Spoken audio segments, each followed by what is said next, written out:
todos os carros prontos para a largada em Monza. O título do campeonato mundial estava em jogo entre os dois amigos e pilotos da Lotus, o americano Mario Andretti e o sueco Ronnie Peterson. Um dos dois poderia sair daquela corrida campeão mundial de Fórmula 1. There's an accident!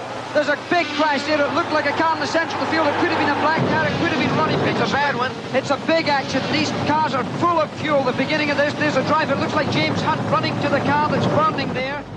Veja como foi a corrida que selou o título do Campeonato Mundial de 1978 em Monza, na Itália.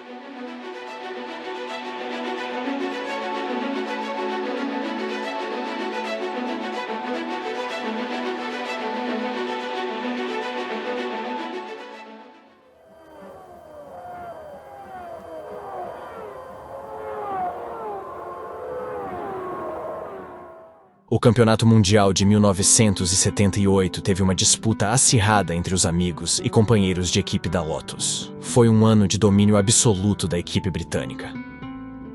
Depois do sucesso estrondoso do modelo 72, a Lotus vinha tendo muito trabalho e pouco resultado. O Lotus modelo 72 foi o responsável por 2 títulos de pilotos e 3 de construtores para a equipe. 1972 foi seu último título de pilotos, com o brasileiro Emerson Fittipaldi. E 1973 foi seu último título de construtores. Aquele modelo ganhou quase 1/3 das corridas que participou e subiu ao pódio em mais da metade de suas participações. Foi uma revolução em termos técnicos e aerodinâmicos. Mas depois disto, a Lotus amargou alguns anos na sombra. Foram 3 campeonatos com resultados ruins e 3 modelos novos até a luz do gênio das pranchetas, Colin Chapman, voltar a brilhar novamente.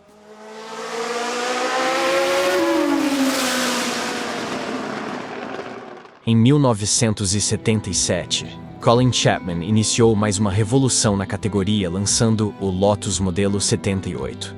Este foi o primeiro carro a usar o efeito solo na Fórmula 1.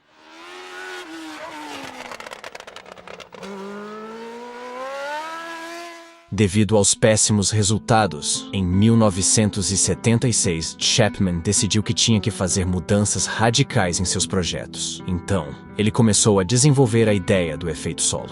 Foi observando o design de aviões, mais precisamente do avião bombardeiro de Havilland Mosquito, que ele percebeu que o formato da asa aumentava a zona de baixa pressão na parte superior, aumentando assim a sustentação. O efeito solo utiliza o princípio de Bernoulli, que mostra que a velocidade de um fluido, no caso o ar, está relacionado com a pressão. Quanto maior a velocidade do ar, menor é a pressão. O formato da asa de um avião é abaulado na parte superior para aumentar a superfície, fazendo o ar passar com maior velocidade, diminuindo assim a pressão. Chapman concluiu que poderia inverter esta configuração para aplicar em carros de corrida. Por isso, os carros que utilizavam o efeito solo eram chamados de carros-asa. Foi no começo de 76 que Chapman encarregou sua equipe de engenheiros desta façanha. Os engenheiros da Lotus usaram o túnel de vento do Imperial College para desenvolver esta ideia. Não demorou para os engenheiros notarem um absurdo aumento do downforce conforme as velocidades aumentavam. Muitos esboços e muitas horas de túnel de vento depois, 5 modelos foram produzidos para testes. Em julho de 76, Mario Andretti testou o modelo e queria usá-lo já no GP da Holanda. Chapman rejeitou o pedido pois não queria que as outras equipes ficassem sabendo da novidade. Na primeira corrida de 1977, o modelo 78 estava pronto, e logo se viu que o carro a ser batido seria ele. Mas o projeto ainda tinha falhas. A zona de baixa pressão era maior na parte dianteira do carro, deixando a traseira muito solta. A ideia foi colocar uma asa traseira maior, mas isso aumentava o arrasto, o que fez com que perdesse velocidade em pistas muito rápidas.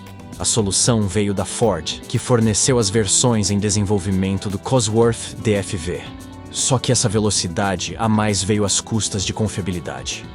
Foram 4 vitórias de Andretti, 6 poles e nada menos do que 5 quebras de motor, dando de bandeja o título de 77 para a Lauda. Em condições ideais, quando não dava problemas, o Lotus 78 parecia ser imbatível. E as equipes não sabiam exatamente o que estava acontecendo por debaixo da carenagem daquele carro. As saias laterais, que tinham a função de conter e canalizar o ar que passava por baixo do carro, era também uma barreira para as rivais não verem como era o assoalho. Finalmente a Lotus voltava à briga, ficou em segundo no campeonato de construtores daquele ano.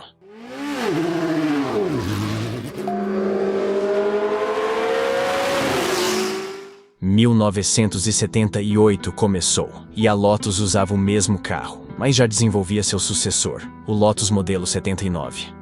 O Modelo 79 usaria plenamente os recursos do efeito solo. Com todos os problemas corrigidos, parecia ser um carro imbatível para os rivais. As 5 primeiras etapas foram feitas com o Modelo 78, e a partir da Bélgica, os 2 pilotos da Lotus usariam o modelo novo. Ronnie Peterson, o super sueco, e Mario Andretti haviam vencido uma prova cada. Andretti ocupava a segunda posição na tabela, empatado com Carlos Reutemann e os dois 5 pontos atrás do piloto da Tyrrell, Patrick Depailler. Peterson ocupava apenas a 5ª colocação. A partir do GP da Bélgica se viu um domínio supremo da Lotus no campeonato. Foram 6 vitórias nas 8 corridas seguintes, 4 delas com Andretti no topo do pódio, com Peterson em segundo. Áustria seria a última vitória de Ronnie Peterson, e a corrida seguinte na Holanda seria a última vitória de Mario Andretti, e logo depois viria o fatídico GP da Itália. Foi então que os 2 colegas de equipe e amigos chegaram ao GP da Itália, o antepenúltimo da temporada. Com o título de construtores decidido para a Lotus e os amigos em uma ferrenha disputa pelo título, só os 2 tinham a chance de conquistar o campeonato, mas somente Andretti poderia sair da Itália como campeão. Aquele ano incrível da icônica equipe britânica seria o último título tanto de construtores quanto de pilotos da equipe Lotus.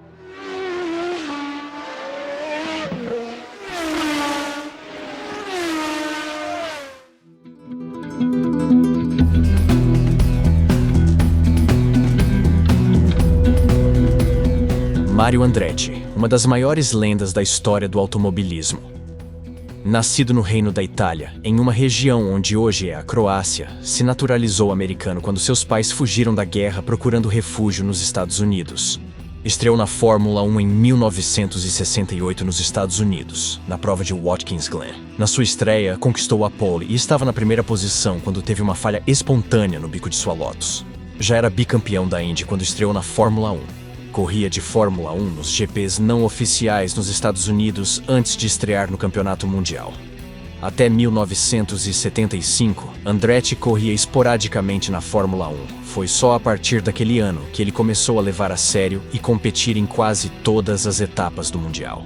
A Indy 500, o tetracampeonato da Fórmula Indy e o Mundial de Fórmula 1 estão entre seus títulos. A lista é imensa. Foram quase 900 corridas nas principais categorias do automobilismo com 111 vitórias. Em 1976, Andretti voltou para a Lotus e teve um papel fundamental no desenvolvimento dos carros asa. Ele era tido como um dos pilotos que mais tinham conhecimento técnico e sabia passar as informações para os engenheiros, como poucos pilotos. Nesse quesito, ele e Niki Lauda estavam em outro patamar dos demais. Andretti tinha tanto feeling que em um dos testes do Lotus 78 em Hockenheim, ele notou que quando passava por um trecho que tinha uma mureta pertinho da pista, o carro colava mais ainda no chão. E foi daí que eles desenvolveram as saias laterais que eram fundamentais para maximizar o efeito solo. Andretti foi crucial para o desenvolvimento do Lotus 78 e 79. Ele era absolutamente perfeccionista na configuração do carro. Pedia coisas para os engenheiros que pareciam loucura de tão pequenas as mudanças. Nigel Bennett, engenheiro da Lotus, lembra que Andretti chegava a pedir para tirar 1/8 de volta das molas de suspensão, algo impensável para outros pilotos. 1977 era um ano que ele tinha tudo para ter vencido. Ele venceu 4 corridas e saiu em 5 provas com problemas no motor. A Lotus solicitou os motores modificados que se mostraram pouco confiáveis. Os engenheiros falam que se Chapman tivesse se contentado com o modelo normal que as outras equipes estavam usando, o carro ainda seria o mais rápido do grid. Das 5 corridas que abandonou pelo motor, em Spielberg estava em primeiro, Silverstone estava em segundo e em Zandvoort, terceiro. Andretti ainda sofreu com a propensão de Chapman de fazer os carros largarem com o combustível no limite absoluto. Em 3 corridas, ele ficou sem combustível. Mas 78 seria um ano diferente para Mario Andretti.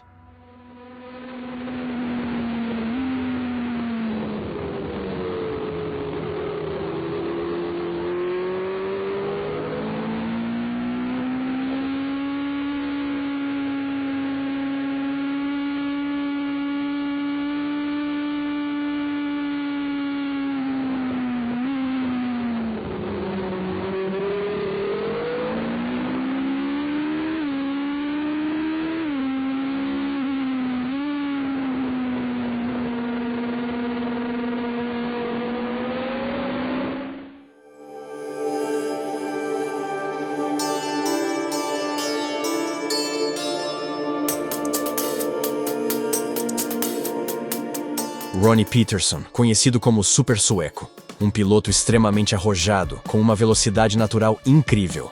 Tinha um estilo marcante, entrava de lado nas curvas como um kamikaze.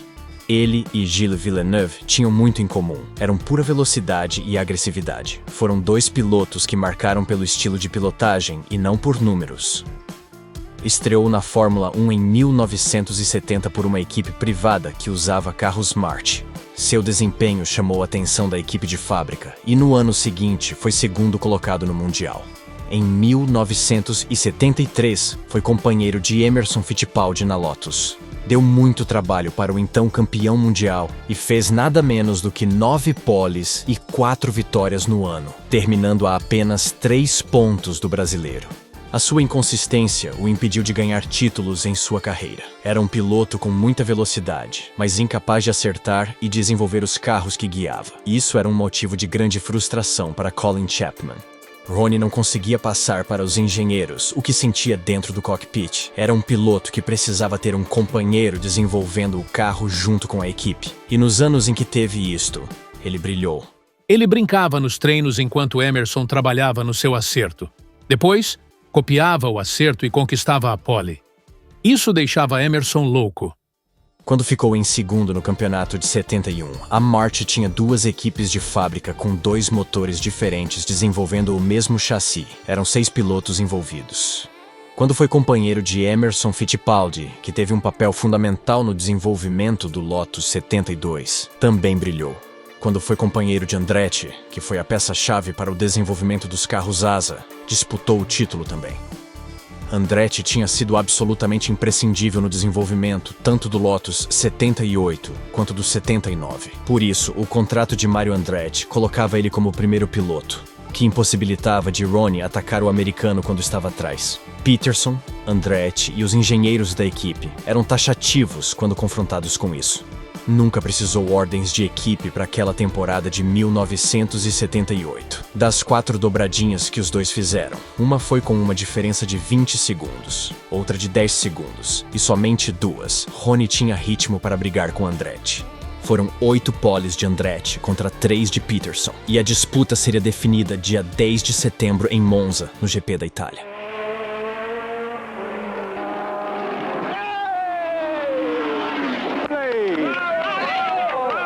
You made it, boy. There, right on your chest. Congratulations.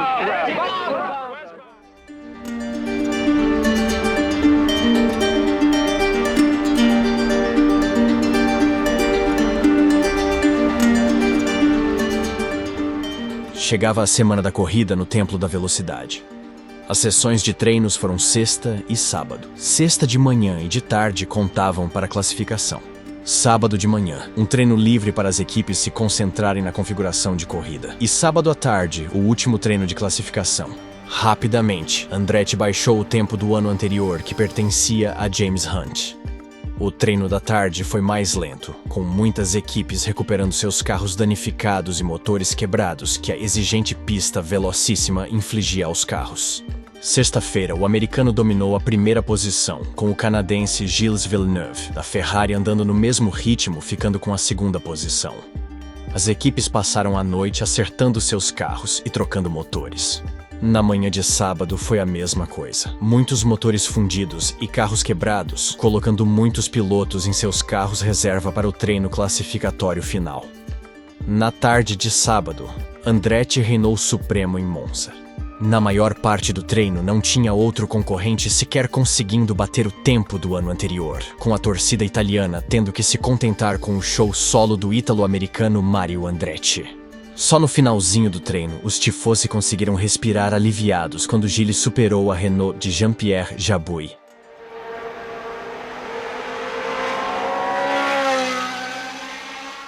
Ronnie Peterson, com muitos problemas durante todas as sessões, só conseguiu a 5ª colocação logo atrás de Niki Lauda. O grid fica com Mario Andretti, Gilles Villeneuve, Jean-Pierre Jabouille, Niki Lauda, Ronnie Peterson, Alan Jones, John Watson, Jacques Laffite, Jody Scheckter e James Hunt, fechando as 10 primeiras posições.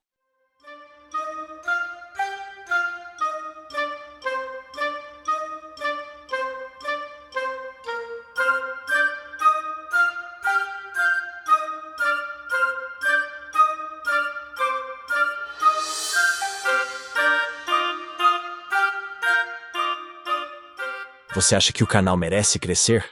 Se sim, só vou te pedir uma coisa. E não é Pix nem o seu dinheiro. Se você está assistindo no celular, só arraste a barrinha dos comentários para o lado e clique em hypar. Você está ajudando este vídeo a ter um alcance maior aqui no YouTube. Agradeço demais a sua audiência e bora seguir para a corrida. Domingo amanheceu ensolarado e quente.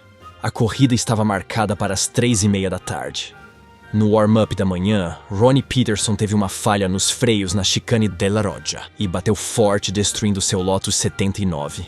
Peterson não se feriu, porém saiu com dores nas pernas.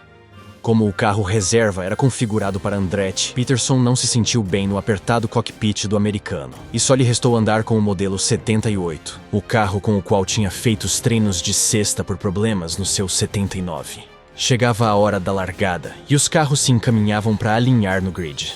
Uma falha do diretor da prova, Gianni Restelli, causou um problema gigante na largada. Enquanto os primeiros colocados estavam parando em seus postos, os que vinham atrás do grid ainda rodavam para alinhar quando o diretor sinalizou a luz verde.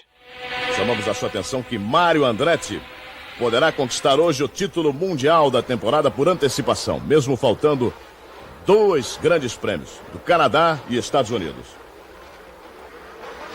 Aí está Mario Andretti, Villeneuve. Largando bem, Villeneuve. Hesitou Mario Andretti na largada. Emerson Fittipaldi procurando ali pelo lado direito ganhar uma melhor posição. Vamos acompanhar atentamente a gincana. Fogo na pista.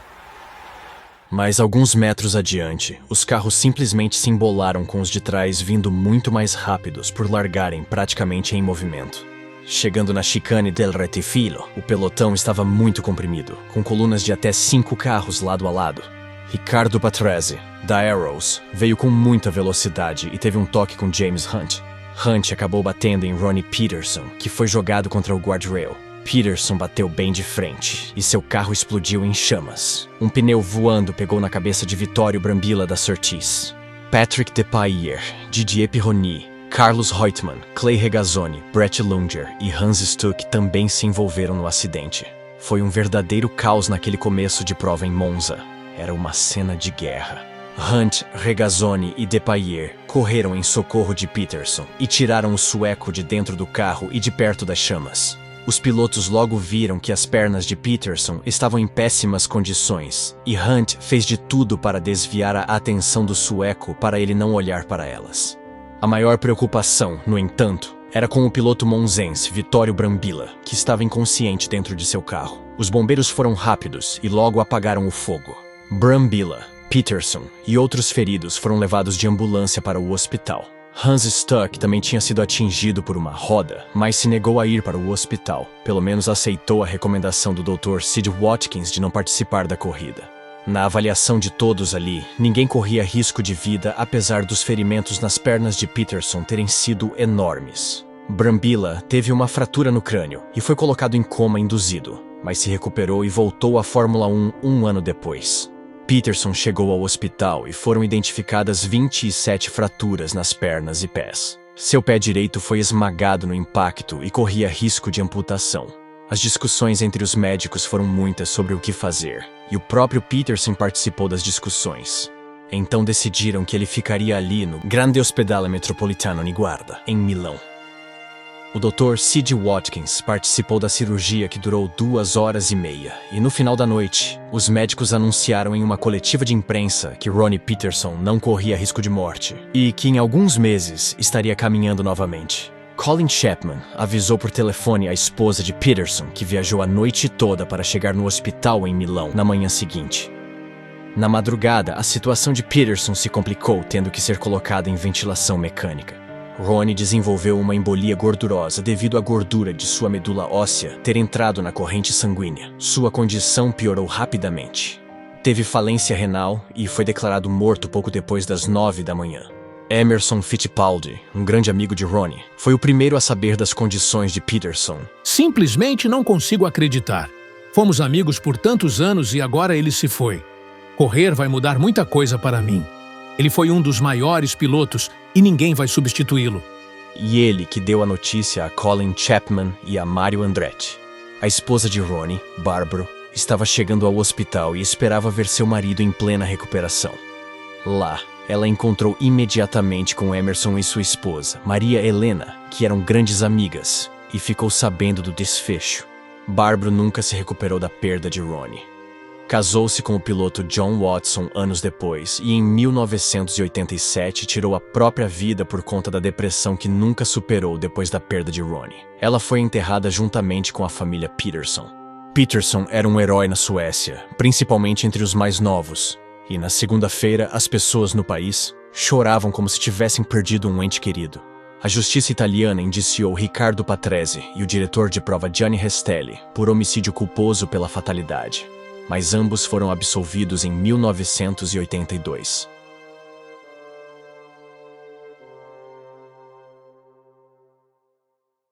Um desafio rápido para você que é um conhecedor da Fórmula 1 e assistiu o vídeo até aqui. Se você viu uma cena com o brasileiro José Carlos Patti, coloque nos comentários em qual minuto e segundo ele está. Voltando à corrida em Monza. Com a pista limpa, todos os feridos resgatados e os carros recolhidos ao paddock, a relargada estava em andamento. Restavam 19 carros dos 24 que largaram antes. Na volta de formação do grid, Jody Scheckter perdeu o controle de seu Wolf na segunda de lesmo e bateu forte contra a barreira. Scheckter não sofreu nenhuma lesão e correu para pegar seu carro reserva. Uma comissão de pilotos formada por Andretti, Hunt, Lauda, Reutemann e Fittipaldi foi até o local e constatou que não poderiam correr sem antes arrumarem aquela barreira. Demorou mais de meia hora para repararem a barreira, e perto das 6 horas da tarde a corrida recomeçou. Os carros alinharam para a largada novamente e antes de as luzes vermelhas se apagarem, Villeneuve salta na frente, e Andretti, impulsionado pela reação do rival, salta também atrás do canadense.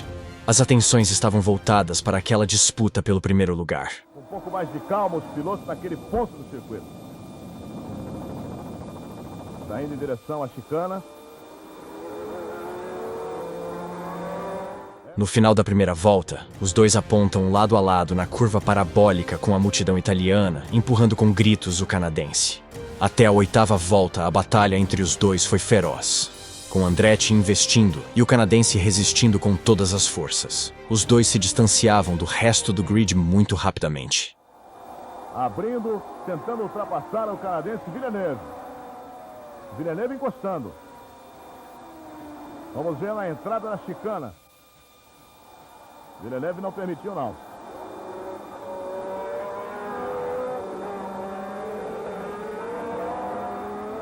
Faltando 10 voltas para o final, Andretti começa uma investida no canadense que já estava com seus pneus desgastados. Em 5 voltas, o americano estava grudado em Gilles e pronto para a ultrapassagem.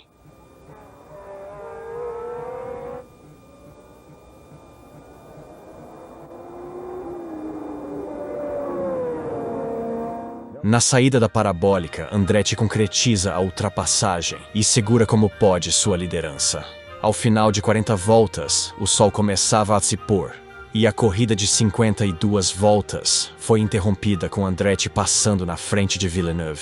Cruzaram em primeiro e segundo, para depois levarem uma punição de 1 minuto cada um. Lauda herdou a vitória. Andretti e Gilles foram para 5º e 6º. Andretti era campeão do mundo. Mesmo sem terem ideia do que aconteceria na manhã seguinte, era óbvio para todos que Ronnie não correria mais aquele ano. Mas infelizmente ele não correu mais para sempre. O clima no final da corrida não era de festa. Não é hora de comemorar. Simplesmente não teve o impacto que eu sonhava. Não foi justo ter uma tragédia ligada ao que deveria ter sido o dia mais feliz da minha carreira. Eu não pude celebrar, mas, ao mesmo tempo, sabia que aquele troféu ficaria comigo para sempre. Eu também sabia que Ronnie teria ficado contente por mim.